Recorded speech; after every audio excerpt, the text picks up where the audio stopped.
Tiga. Kerja bersama, hasil luar biasa. Kelompok 3, semangat, semangat, semangat. Citizen, yes, yes, yes, luar biasa. Baik, assalamualaikum warahmatullahi wabarakatuh. Sebelumnya kami dari kelompok 3 ingin mempresentasikan hasil kerja kelompok kami, yaitu produk Citizen. Yang pertama, perkenalkan, nama saya Desi Mulia Fitri sebagai pemateri pertama dari produk kita kali ini. Selanjutnya ada Zahra dan Aira sebagai pemateri kedua yang akan menjelaskan kegiatan pemerintah. Dan saya Siska Wulandari sebagai pemateri ketiga menjelaskan kebijakan kelas. Dan saya Sumarni sebagai menjelaskan tentang rencana tindakan sebagai pemateri keempat. Baiklah, sebelum itu saya sedikit menjelaskan mengenai buku yang kami ambil. Kami mengambil buku dari kurikulum Merdeka di kelas 12 pada bab 5 subbab A yang dimana berjudul tentang kerjasama dalam bergotong royong. Nah, mungkin bisa kita buka langsung.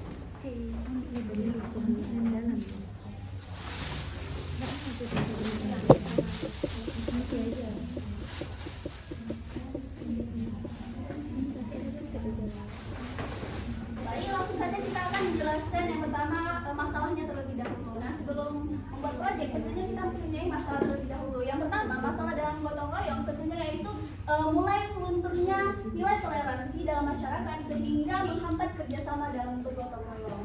Nah, masalah ini kami ambil dari buku kelas 12 bab 5 yang dimana pada hal tersebut tentunya ada pada subbab A tentunya terkait dengan nilai toleransi dan kerjasama gotong royong. Yang dimana kami mengambil contoh yang kami ambil dalam berita, salah satu berita di Kompas.com kalau saya tidak salah, yang berjudul lunturnya budaya gotong royong, yang autornya bernama Farah Sabita Huda, yang dimana dia menjelaskan bahwa nilai gotong royong Indonesia itu mulai luntur, salah satu faktornya adalah toleransi.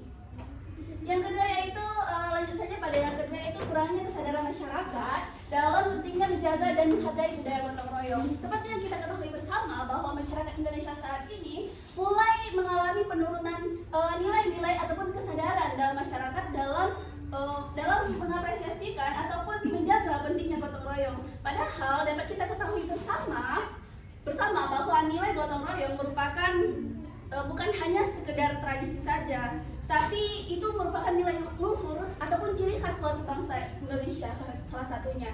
Dan pada kali ini kami mengangkat suatu permasalahan ini karena ini sangat relate dengan kehidupan kita pada saat ini.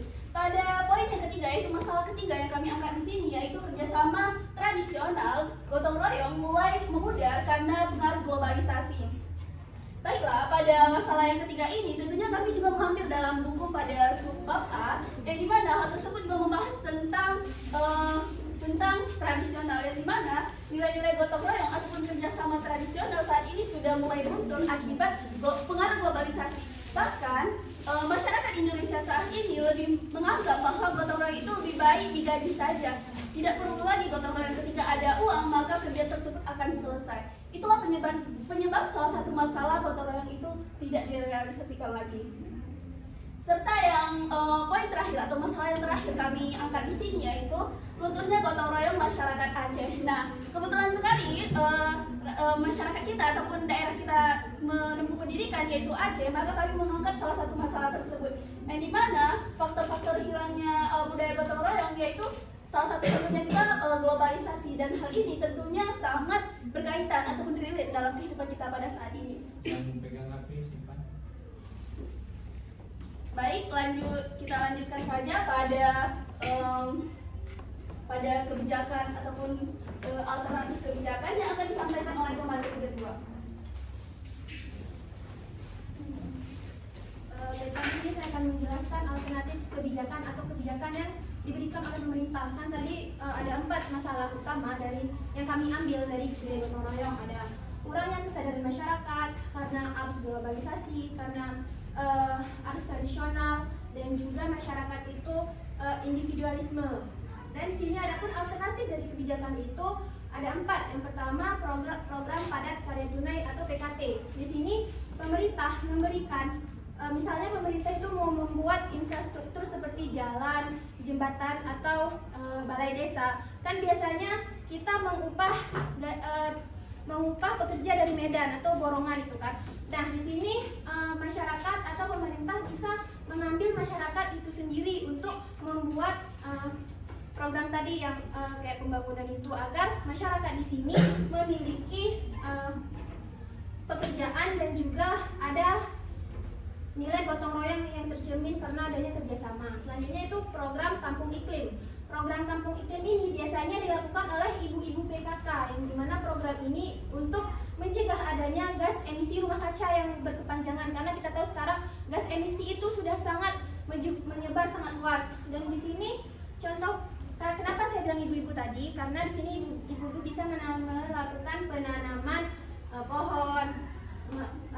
Dari grup PKK itu membuat hutan kampung atau penanaman pohon-pohon yang nantinya bisa menjadi oksigen bagi kampung tersebut, agar kampung tersebut menjadi lebih asri. Selanjutnya yang ketiga yaitu program rukun warga dan rukun tetangga. Program ini merupakan program dalam lingkup terkecil dalam lingkungan masyarakat atau desa, yang dimana program gotong royong ini bisa dilakukan tiap minggu, karena program ini mengambil masyarakat dari per lorong atau per kompleks perumahan. Nanti di sini kepala desa RW atau RT bisa membuat pengumuman di menasah atau di musala untuk mengumpulkan masyarakat membersihkan masing-masing bagian lorongnya sendiri. Dan yang terakhir yaitu Hari Kerja Bakti Nasional.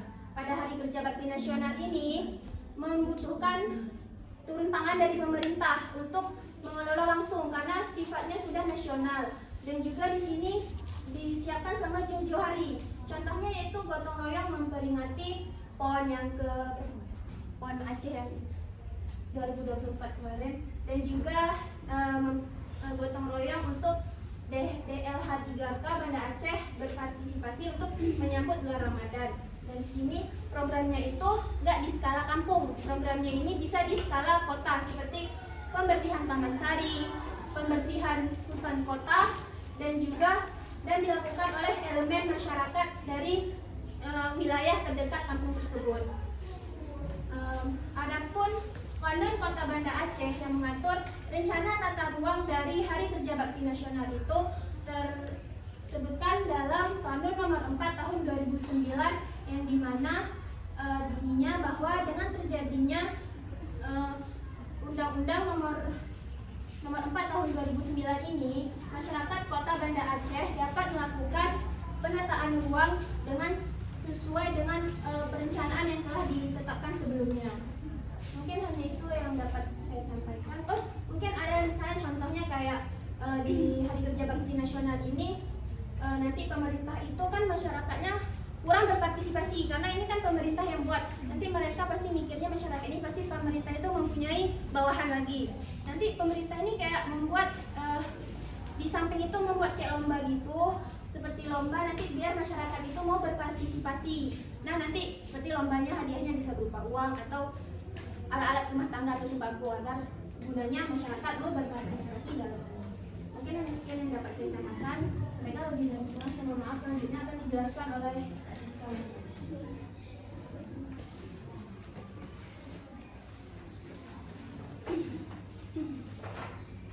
Baik, setelah disampaikannya masalah yang kami ambil dan kebijakan dari pemerintah, di sini ada kebijakan kelas, di mana di mana kami di sini memberikan saran untuk merubah sedikit nama program dari program pemerintahan tersebut. Yang pertama yaitu program gotong royong produktif berkelanjutan. Nah, gotong royong di sini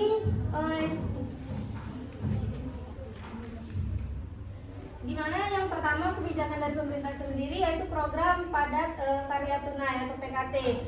Nah, kami di sini menyarankan untuk merubahnya menjadi program gotong royong produktif berkelanjutan.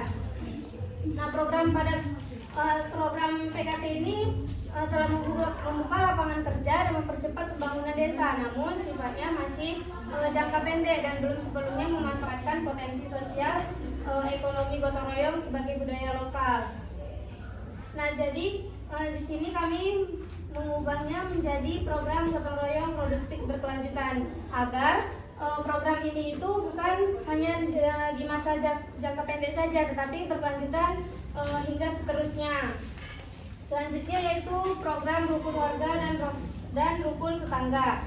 Di sini kami menyarankan untuk berubah menjadi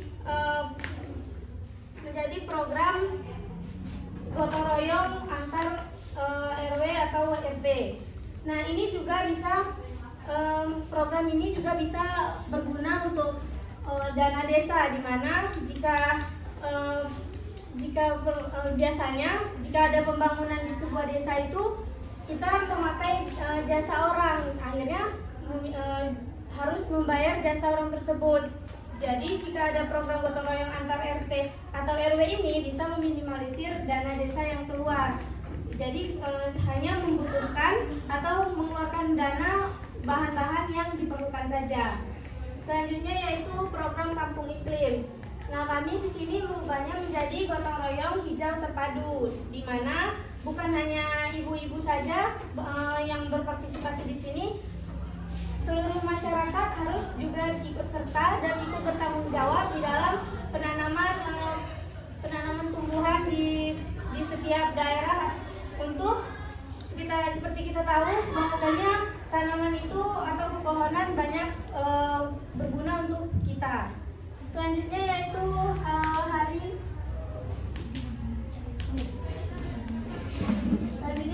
Kerja Bakti Nasional. Nah, di sini kami merubahnya menjadi gerakan gotong royong rutin berbasis komunitas. Nah,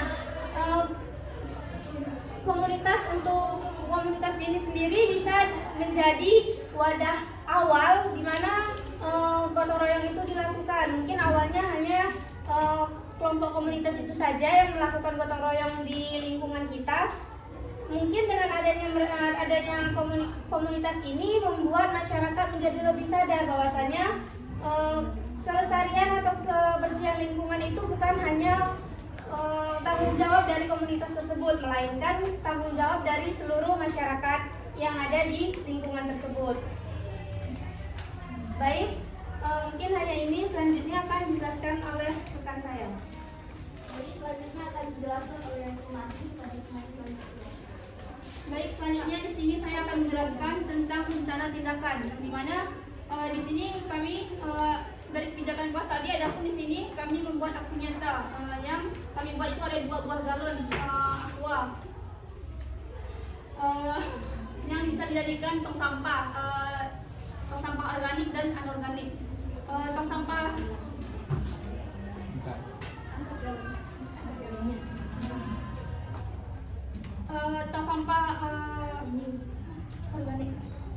sampah organik ini fungsinya itu agar kita bisa membuang sampah ke sini. Contoh sampahnya itu bisa terurai, mudah terurai. Contohnya itu buah-buahan, sayur-sayuran, dan bisa menjadi bahan limbah. Yang kedua itu ada tong sampah anorganik. Ini sampahnya seperti tidak mudah terurai. Contohnya itu seperti plastik, kaca, logam, dan tidak mudah terurai. Dan bisa didaur ulang menjadi kerajinan.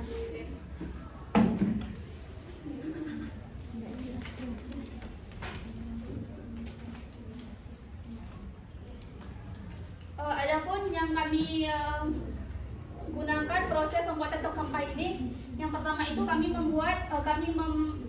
menggunakan tong sampah galon aqua, dan kami membuatnya menjadi tong sampah. Alat yang kami gunakan itu yang pertama itu ada pisau, kuas, cat, galon,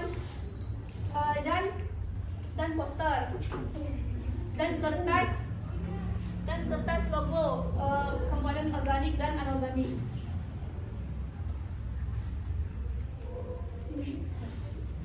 Aksi nyata yang kami lakukan yaitu pembuatan tong sampah ini.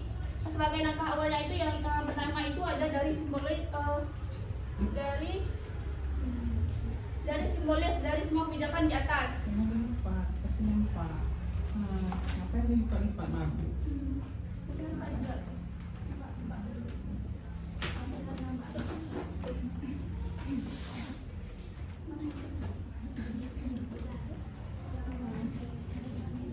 Kami memulai dengan pembuatan tong sampah organik dan anorganik ini berbasis gotong royong. Kegiatan ini melibatkan warga pemuda, Karang Taruna dan ibu bapak untuk merancang dan mewarnai tong sampah ini bahan daur ulang seperti galon bekas yang dibagi menjadi dua, jadi yaitu yang tadi saya jelaskan organik dan anorganik.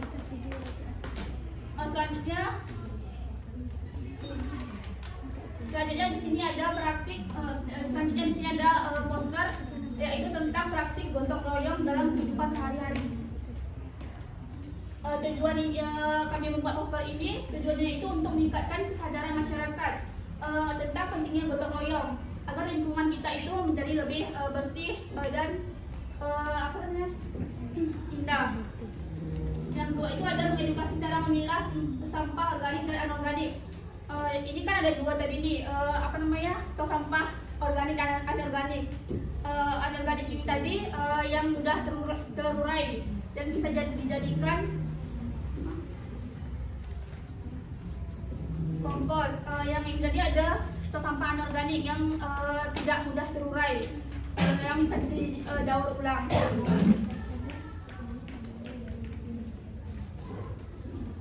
Isi dari poster ini kami ambil dari buku pendidikan Pancasila kelas 12 bab 5 praktik gotong royong dalam kehidupan masyarakat. Oke, sekian dari saya.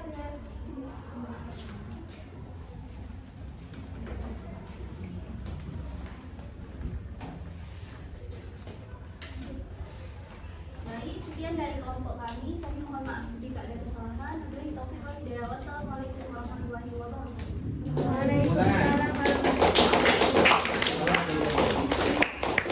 Oke, bagus. Hanya saja apa yang kamu buat lelah sendiri. Itu kan nggak bisa berdiri. Kamu harus pikirkan itu untuk bisa berdiri. Waktu dibuka jangan jatuh. Paling nggak dikasih penyangga di belakang. Penyangganya kan bisa dalam bentuk apa yang bisa berdiri. Paham? Oke, itu semua nyambung bagiannya. Ambil data mentah saja, hasil kerja taruh di sini sama begitu. Ya. Lalu bapak saya.